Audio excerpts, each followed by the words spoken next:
pour faire ça? Déjà, je pense à la Aya d'il y a 10 ans. 3 soirs, 3 concerts, plus de 200 000 spectateurs, le Stade de France n'est plus seulement un stade. Il est devenu une immense mer de lumière où des dizaines de milliers de voix ne forment plus qu'un seul cri. Lorsque les projecteurs s'éteignent, un silence presque irréel s'installe. Puis soudain, une silhouette apparaît dans le ciel de Saint-Denis. Aya Nakamura descend lentement d'un hélicoptère. L'image est spectaculaire, presque irréelle. Pendant quelques secondes, le temps semble suspendu. Les téléphones se lèvent, les regards se figent, puis une clameur gigantesque envahit tout le stade. Ce n'est plus seulement un concert, c'est un sacre. Qui aurait pu imaginer une telle scène il y a seulement quelques années d'Awa, une jeune femme arrivée du Mali durant son enfance, une artiste longtemps critiquée pour sa façon de parler, une chanteuse que certains refusaient même de considérer comme un symbole de la musique française. Et pourtant, ce soir-là, c'est bien elle qui remplit le plus grand stade du pays. On pourrait croire que l'histoire s'arrête ici, que le conte est terminé, que la victoire est totale. Mais c'est précisément à cet instant que tout devient plus étrange. Car pendant que des milliers de personnes célèbrent son triomphe, un autre événement attire soudain l'attention. Sur les réseaux sociaux, des photographies commencent à circuler à une vitesse folle. On y voit Aya vêtue d'une tenue traditionnelle aux côtés du rappeur RK. Très vite, une rumeur explose. Aya Nakamura se serait-elle mariée en secret ? En quelques heures, Internet s'embrase. Les commentaires se multiplient, les hypothèses aussi. Certains parlent déjà d'un mariage religieux. D'autres appellent à la prudence. Pourtant, personne ne possède la moindre confirmation officielle. Et comme si cela ne suffisait pas, un autre nom refait brusquement surface. Vladimir Boudnikov, l'homme avec qui Aya a partagé une partie de sa vie. Le père de sa fille Eva. Au lieu de garder le silence, il publie un message énigmatique sur Instagram. Quelques phrases seulement, mais des phrases suffisamment fortes pour relancer toutes les interrogations.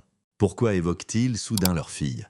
Pourquoi laisse-t-il entendre qu'on lui aurait caché certaines choses, simple réaction d'un père inquiet, blessure d'un ancien compagnon? Ou existe-t-il une réalité que le public ignore encore? Depuis toujours, la vie d'Aya Nakamura semble obéir à une étrange règle. À chaque victoire correspond une nouvelle polémique. À chaque record succède une nouvelle controverse. À chaque moment de bonheur surgit une nouvelle tempête. Comment expliquer un tel paradoxe? Pourquoi une artiste adulée dans le monde entier continue-t-elle de diviser autant son propre pays? Est-ce sa musique, son langage, ses origines? Ou représente-t-elle quelque chose de bien plus profond? Quelque chose qui dépasse largement sa personne? Pour comprendre cette histoire, il ne suffit pas de regarder les lumières du Stade de France. Il faut remonter bien plus loin. Bien avant les records, bien avant les polémiques, bien avant les millions d'albums vendus, à une époque où personne ne connaissait encore son nom. Et où une petite fille venue de Bamako était loin d'imaginer qu'un jour, toute une nation débattrait de son destin. Avant les records, avant les polémiques, avant que son visage ne fasse la une des journaux du monde entier, Aya Nakamura n'était qu'une enfant dont personne ne connaissait le nom. Son histoire commence à plusieurs milliers de kilomètres de Paris. À Bamako, au Mali, le 10 mai 1995 naît Aya Danyoko. Rien ne laisse alors imaginer que cette petite fille deviendra un jour l'artiste francophone la plus écoutée au monde. Pourtant, dès sa naissance, un héritage particulier l'entoure. Sa mère appartient à une famille de griots, ces conteurs d'Afrique de l'Ouest qui, depuis des siècles, transmettent la mémoire des peuples à travers la musique et les récits. Chez eux, chanter n'est pas un simple divertissement. C'est une manière de préserver l'histoire, les émotions et les traditions. Peut-être que tout a commencé là, sans qu'elle en ait conscience. Quelques années plus tard, la famille quitte le Mali pour s'installer en France, avec l'espoir d'offrir un avenir meilleur à ses enfants. Comme beaucoup de familles immigrées, les Danyoko laissent derrière eux une partie de leur vie pour recommencer presque de zéro. Leur nouvelle existence débute à Aulnay-sous-Bois, en Seine-Saint-Denis. Pour Aya, le changement est brutal. Une nouvelle langue, une nouvelle école, de nouveaux codes. Elle grandit entre deux cultures, avec cette impression que connaissent tant d'enfants issus de l'immigration. Ne jamais appartenir complètement à un seul monde. Trop malienne pour certains, pas assez française pour d'autres. Sans le savoir, cette double identité façonnera plus tard sa musique, son langage et même les critiques qu'elle devra affronter. Les expressions qu'elle utilisera dans ses chansons, ce mélange de français populaire, d'influences africaines et de langage urbain, deviendront un jour l'objet de débats dans tout le pays. Mais à cette époque, Aya ne pense pas encore à la polémique, elle pense simplement à avancer. La vie est modeste, rien ne lui est offert. Il n'y a ni réseau, ni relation dans le monde artistique, ni producteur prêt à miser sur elle. Comme beaucoup d'adolescents, elle cherche sa place. La musique devient alors son refuge. Elle écoute du R&B américain, du rap français, des sonorités africaines, de la variété. Peu à peu, elle construit un univers qui lui ressemble sans chercher à entrer dans une case. Elle écrit, elle chante, elle expérimente. Lorsqu'elle évoque son rêve de devenir artiste, rares sont ceux qui y croient vraiment. L'industrie musicale française ne l'attend pas. Son profil ne correspond à aucun modèle établi. Sa voix surprend, son style déroute. Beaucoup pensent qu'elle ne dépassera jamais le cercle de son quartier. Mais Aya possède une qualité que l'on retrouve chez tous ceux qui changent les règles du jeu. Elle continue alors même que personne ne croit encore en elle. Puis arrive une révolution silencieuse, Internet. Pour toute une génération de jeunes artistes, les réseaux sociaux deviennent une scène ouverte où il n'est plus nécessaire d'attendre la bénédiction des maisons de disques. Aya comprend très vite cette opportunité. En 2014, elle commence à publier ses premiers morceaux sur Internet. Les débuts sont loin d'être spectaculaires. Pas de passage à la télévision, pas de grandes interviews, pas de succès immédiat. Seulement quelques milliers d'écoutes, puis quelques dizaines de milliers. Une petite communauté commence à la suivre. Des internautes partagent ses chansons, son nom circule lentement, presque discrètement. Personne n'imagine encore que cette jeune femme est en train de préparer l'une des plus grandes explosions musicales de la décennie. Car 4 ans plus tard, une chanson au refrain entêtant va renverser toutes les certitudes. En quelques semaines, elle franchira les frontières françaises, s'imposera dans toute l'Europe et fera entrer Aya Nakamura dans une autre dimension. En 2018, rien ne laisse encore présager ce qui va se produire. Aya Nakamura poursuit son chemin, loin des projecteurs les plus prestigieux. Elle a déjà publié plusieurs morceaux, elle possède une petite communauté fidèle, mais elle reste encore une artiste parmi tant d'autres. Dans les bureaux des maisons de disques, personne ne parle d'un phénomène. Dans les médias, son nom passe presque inaperçu. Puis arrive une chanson au titre étrange, Dja. À première vue, rien d'extraordinaire, pas de refrain compliqué. Pas d'orchestration spectaculaire, juste une mélodie qui reste immédiatement en tête et une façon de raconter les relations amoureuses avec un ton que personne n'avait vraiment entendu auparavant. En quelques semaines, tout explose. Les radios diffusent le morceau en boucle, les plateformes de streaming enregistrent des millions d'écoutes, les vidéos envahissent les réseaux sociaux, les jeunes reprennent les paroles, les chorégraphies se multiplient, les reprises apparaissent dans plusieurs pays. Puis la France ne suffit plus. La Belgique succombe à son tour. L'Espagne, l'Italie, l'Allemagne, les Pays-Bas. Même au-delà de l'Europe, Dja franchit les frontières. Une chanson interprétée en français devient un succès international. Un exploit que peu d'artistes francophones avaient réussi avant elle. Du jour au lendemain, Aya Nakamura change de dimension. Les récompenses s'accumulent. Les invitations affluent. Ses clips atteignent des centaines de millions de vues. Certains franchissent même le cap du milliard. Les plateformes de streaming la placent parmi les artistes francophones les plus écoutés de la planète. Le rêve de la jeune fille, d'Aulnay-sous-Bois, est devenu une réalité que personne n'avait osé imaginer. Mais c'est précisément là que commence le véritable paradoxe. Car plus Aya conquiert le monde, plus une partie de la France semble prendre ses distances avec elle. Très vite, les critiques dépassent la simple musique. On ne parle plus seulement de ses chansons, on parle de sa manière de s'exprimer. De son accent, de son vocabulaire, de ses influences. Certains chroniqueurs dénoncent ce qu'ils considèrent comme un appauvrissement de la langue française. D'autres affirment qu'elle ne représente pas l'image traditionnelle de la chanson française. Ses paroles sont disséquées à la télévision, commentées dans les journaux, débattues sur les plateaux de radio. Ce qui n'était au départ qu'un succès musical devient progressivement un sujet de société. Pour ses admirateurs, Aya Nakamura incarne une France moderne, métissée, populaire, tournée vers l'avenir. Une France qui assume toutes ses influences et qui ne demande plus la permission d'exister. Pour ses détracteurs, au contraire, elle symbolise une rupture avec certaines traditions. Sa musique, son langage et son image deviennent le reflet de transformations qu'ils ont du mal à accepter. Sans jamais l'avoir demandé, Aya cesse d'être seulement une chanteuse. Elle devient un symbole. Et lorsqu'une personne devient un symbole, chaque geste, chaque mot, chaque apparition prend une dimension politique. Cette tension atteint son apogée lorsque son nom est évoqué pour participer aux célébrations des Jeux Olympiques de Paris. En quelques heures, le débat dépasse largement le monde de la musique. Des responsables politiques prennent position. Les réseaux sociaux s'enflamment. Les plateaux de télévision se divisent. Certains défendent son talent avec passion. D'autres refusent catégoriquement qu'elle représente la France lors d'un événement suivi par le monde entier. Jamais une artiste n'avait autant cristallisé les oppositions. Pour Aya, chaque nouvelle victoire semble désormais accompagnée d'une nouvelle polémique. Chaque record appelle une nouvelle critique. Chaque triomphe réveille une nouvelle bataille. Pourtant, derrière cette femme que tout le monde croit connaître, il existe une autre réalité. Une réalité que les caméras montrent rarement. Car, pendant que la France débat de son image, Aya tente simplement de construire une vie de femme. Une vie où, comme tout le monde, elle espère trouver un peu de stabilité, de confiance et peut-être même le bonheur. Pendant que le public découvre une artiste devenue incontournable, Aya Nakamura essaie simplement de construire une vie que les projecteurs ne pourront jamais offrir. Une vie de famille. Après des années de travail acharné, elle croit enfin avoir trouvé un équilibre. À ses côtés se trouve Vladimir Boudnikov, réalisateur de clips et passionné de musique. Leur relation se construit loin des médias. Aya protège farouchement sa vie privée. Elle partage très peu d'images, très peu de confidences. Pour une femme constamment observée, préserver son intimité est devenu une nécessité. Puis arrive un événement qui semble tout changer. En janvier 2022 naît leur fille, Ava.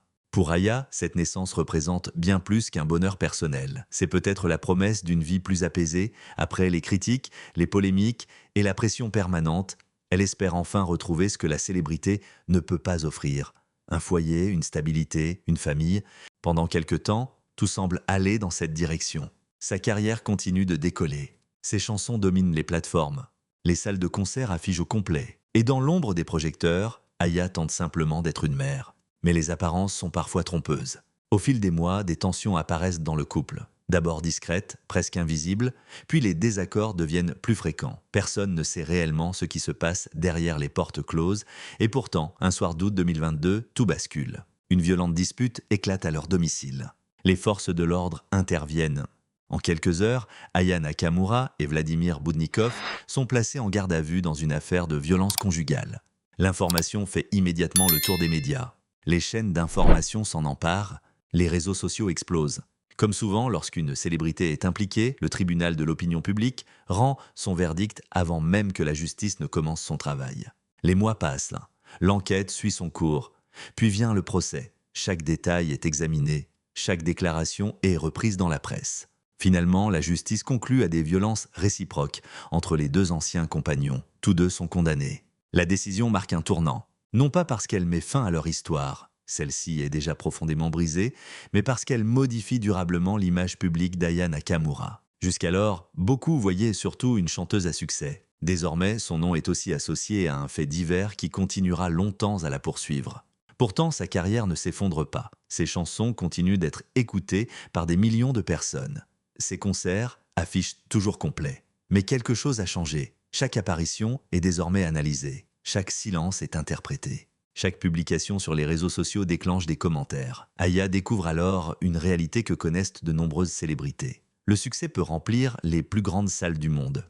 Il peut apporter la fortune, les récompenses et la reconnaissance internationale. Mais il ne protège ni des erreurs, ni des blessures, ni des drames personnels. Au contraire, parfois, il les rend simplement visibles aux yeux de millions de personnes. Après cette épreuve, Aya se fait plus discrète. Elle parle moins de sa vie privée et semble ériger un mur entre elle et le monde extérieur. Beaucoup pensent alors qu'elle ne fera plus jamais confiance à quelqu'un. Après tout ce qu'elle vient de traverser, qui pourrait lui reprocher de vouloir protéger son cœur? Après les scandales, les procès et une séparation qui a profondément marqué sa vie, Aya Nakamura disparaît peu à peu des confidences publiques. Elle continue de chanter. Elle continue de remplir les salles, mais une chose a changé. Elle protège désormais sa vie privée comme jamais auparavant. Plus de déclarations. Plus d'expositions inutiles, comme si chaque blessure du passé lui avait appris qu'aimer sous les projecteurs pouvait coûter très cher. Pendant plusieurs mois, personne ne sait réellement ce qui se passe dans sa vie sentimentale. Puis, presque sans bruit, un nouveau nom commence à circuler, RK. Pour une partie du grand public, il appartient à une nouvelle génération de rappeurs français. Plus jeune qu'Aya de 6 ans, Riyad Khartoum, de son vrai nom, s'est imposé dès l'âge de 20 ans avec son premier album, Insolent, certifié disque de platine quelques mois seulement après sa sortie. Au fil des années, il enchaîne les projets, collabore avec plusieurs figures du rap français et construit sa réputation sans jamais chercher à provoquer le scandale. Rien pourtant ne semblait le destiner à croiser la route de la plus grande star francophone de sa génération.